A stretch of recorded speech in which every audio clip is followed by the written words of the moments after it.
and welcome to Out of Spec Motoring. Today we have a really fun episode because Toyota has dropped off the 200 series 2020 Land Cruiser Heritage Edition, and there's a lot to talk about with this car, and we're going to do it while we go off-road.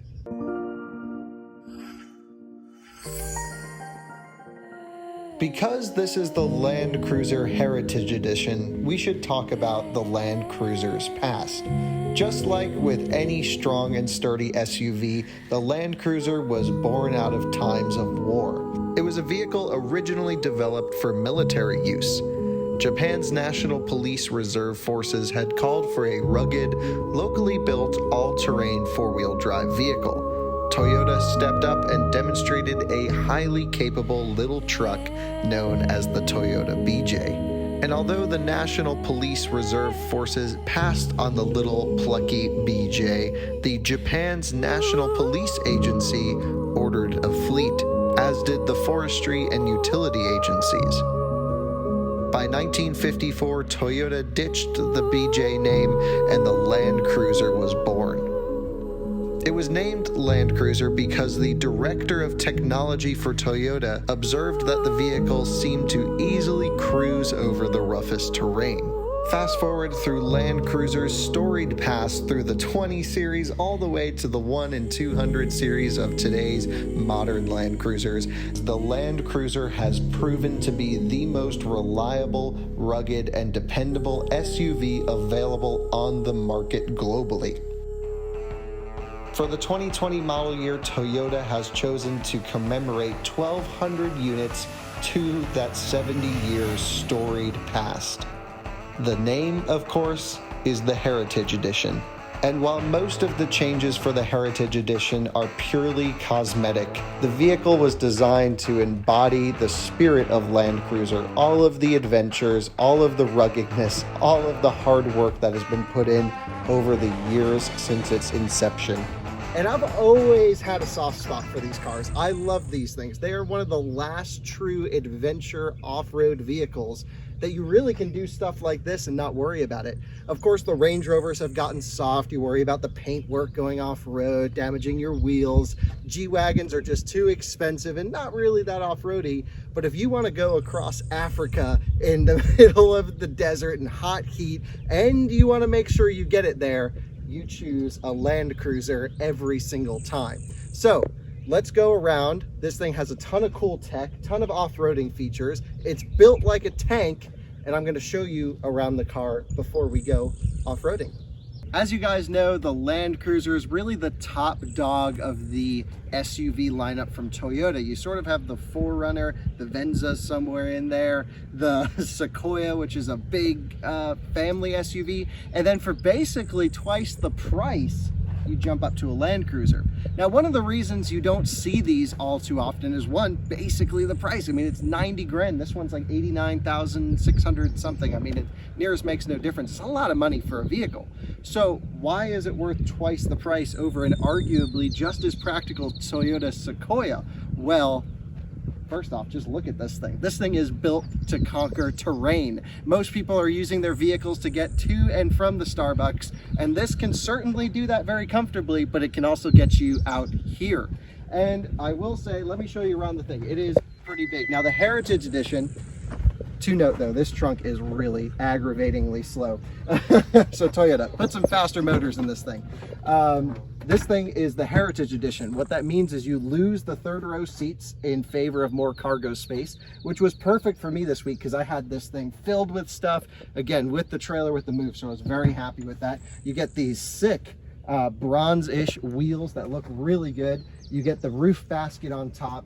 And the coolest badges, let me show you. These are from the original Land Cruiser, basically Toyota in the old font. How cool is that? Basically driving this thing around all week, all of the TRD Pro 4Runner people were like, sick truck, dude. So cargo space on the inside. It's very plentiful, it's comfortable, it's not luxurious. The thing is, for 90 grand, a Range Rover is gonna be more comfortable. But you don't buy this because you want a comfortable vehicle. You buy this, again, so you can go places. This vehicle's really a gateway to an adventure. The adventure isn't really in here. It has tons of off-roady bits, air-conditioned seats, which is nice, but there's not much other tech. It has adaptive cruise control, but it doesn't do stop and go, so below like 20 miles an hour, it shuts off. Again, let's go show you what this thing's really built for now that we've gone through the boring stuff. Let's go have some fun off-road. Now we're in the 200 series Land Cruiser, again 2020 model, brand new Heritage Edition, really cool car. And we're pointing basically at a straight uphill climb. And what we're going to do is select low range. I'm already in it. We're going to put the car in crawl control, and this is essentially off-road cruise control. It's pretty cool. So I can select the type of terrain from mud and sand to loose rock, mogul, rock and dirt, or rock. I'd say this is more dirt than anything, so I'll select rock and dirt.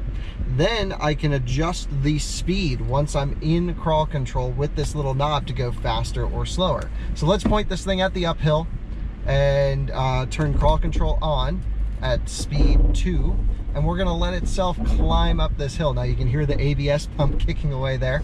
And again, we have all-wheel drive. It's gonna choose the brakes to go to. We have the center diff locked, and it's gonna crawl itself up this hill. I'm gonna select a higher speed. My feet aren't on the pedals. It really is like cruise control off-road. This is pretty cool. Now the Land Cruiser also has something called Kdss, which is a mechanically operated adjustable suspension system. And what that does is basically it disconnects the sway bars on demand. So as we go through these big moguls that really don't feel like much, again, I'm not touching anything, we're off-roading, the car is able to have tons of articulation, but retain a lot of the on-road driving dynamics that you would expect from a normal SUV, not a true off-roader. And that brings us to another piece of cool tech. While we're facing the sky here, Timon's getting some pictures, you get this kind of nifty off-road menu. And now everything in this screen's kind of old. It reminds us like what 2007 was like. But pretty much you can see a pitch and yaw in degrees. So we're basically 30 degrees, just below 30 degrees up in the air, which is pretty steep, I'd say. We're gonna see if she wants to climb pretty easily.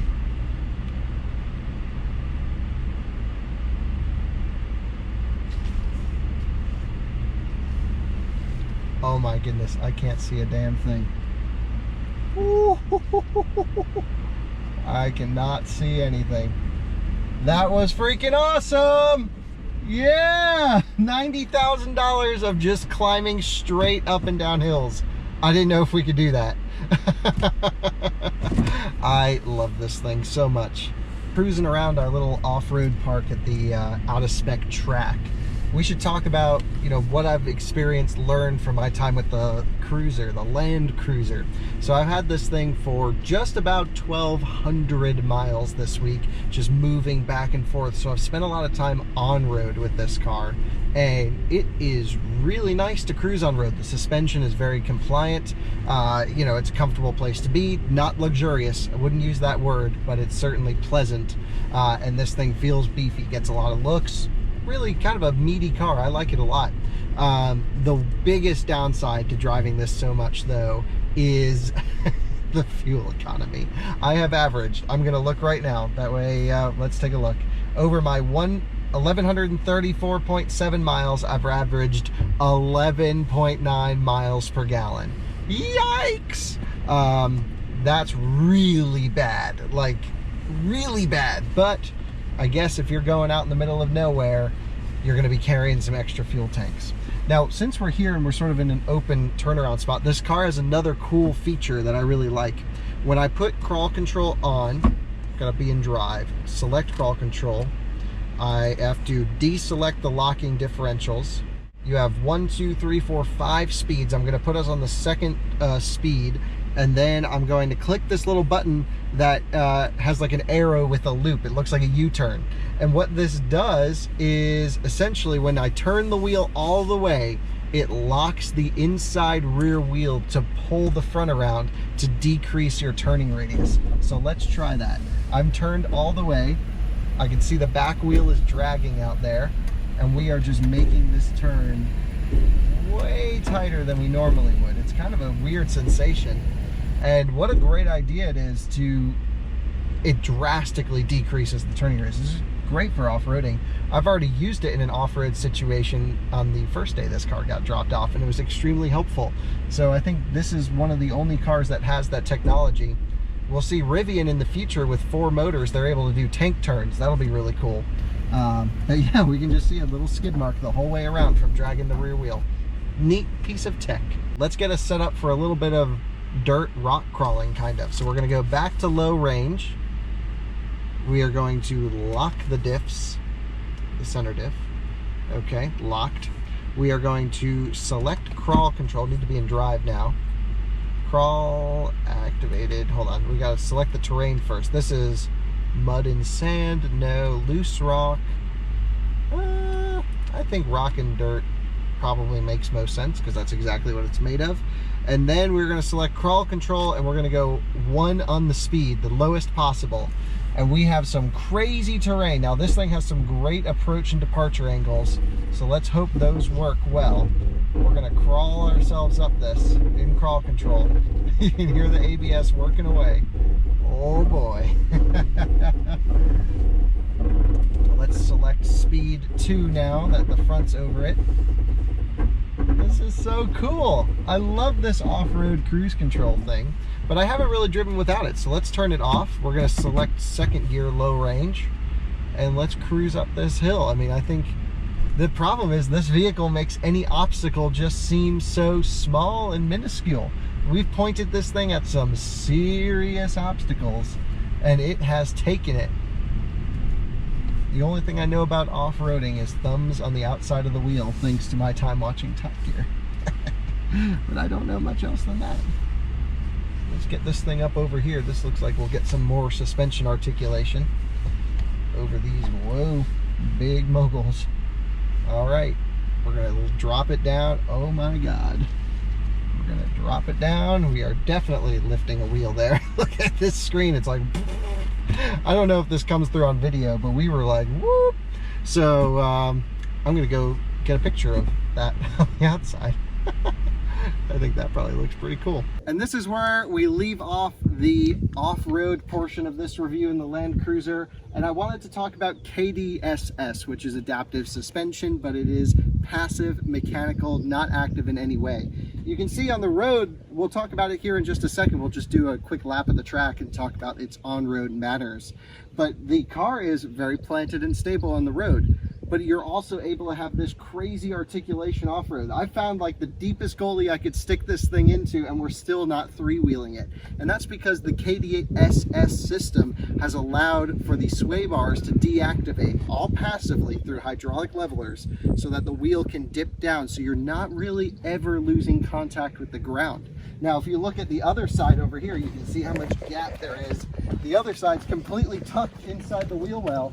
It's just impressive to see what this thing can do over here. Another cool thing is you can see these ditches. This thing has such a great approach angle that you're not even close to touching the front bumper on these things. Like, you can really just go just about anywhere with this car. It is really impressive. Let's jump on the road, talk about this thing as a daily driver, and then we'll wrap up the Land Cruiser review. And now you've seen what the Land Cruiser is truly made for, but what's it like on the road, which is where you're going to be using this thing to get to the off-road trails or all the time? Well, first things first, I think we should talk about power, because it's on paper seemingly underpowered. 350, 380 horsepower, like, it doesn't seem much. There's no 500 horsepower supercharged Range Rover numbers, nothing like that. But let's come from a stop. I got the transmission in power mode and just floor it. And it's got an 8-speed auto, which is quite snappy actually. And we're already at 60, so I'd say it's more than adequately powered. The most impressive part about this car on the road, and granted I know we're at our research track here, but we're not tracking it, the most impressive part is the braking system. This gets beefed up brakes, the Land Cruiser does, over the other Toyota models, and they are impressively good. Like, you hit the brake pedal and you just stop on a dime. It's really cool. I don't know if you guys have driven, but if you drive like a Tahoe or Suburban, you know the pedal's really squishy and there's almost no feel.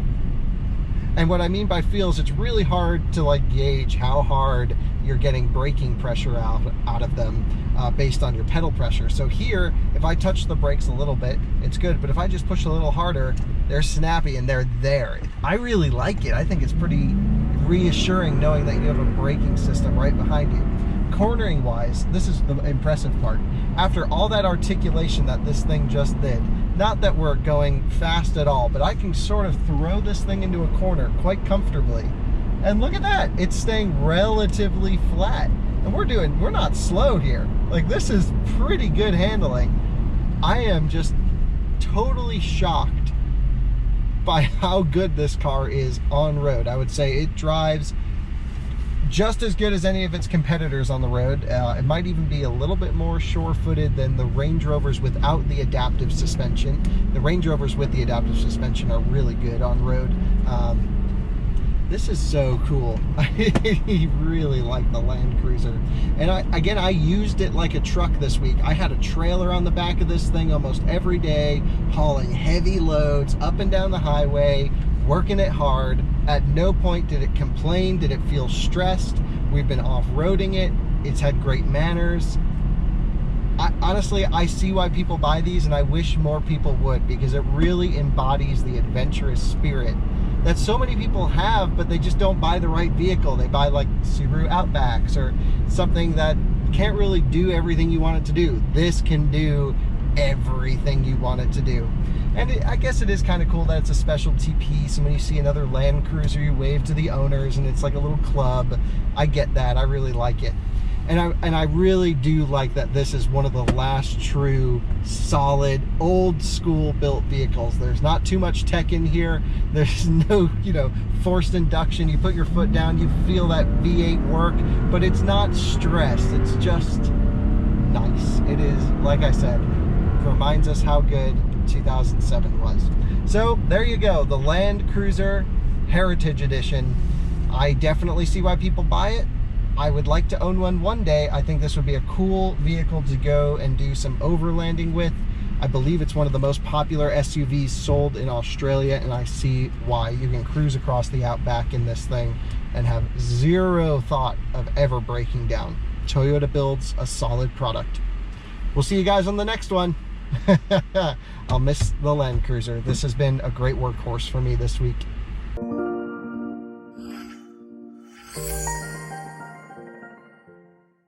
Well, you may be wondering why Out of Spec is reviewing normal cars, and I mentioned it on the previous video, but now we review all cars. But of course, we love electric cars as well. But this week I was actually moving, and I was talking to Toyota, and I said, hey, do you have anything big I can kind of tow a trailer with? That's kind of cool. I was expecting, a Tacoma or 4Runner, but no, they dropped off this bad boy $90,000 Heritage Edition Land Cruiser.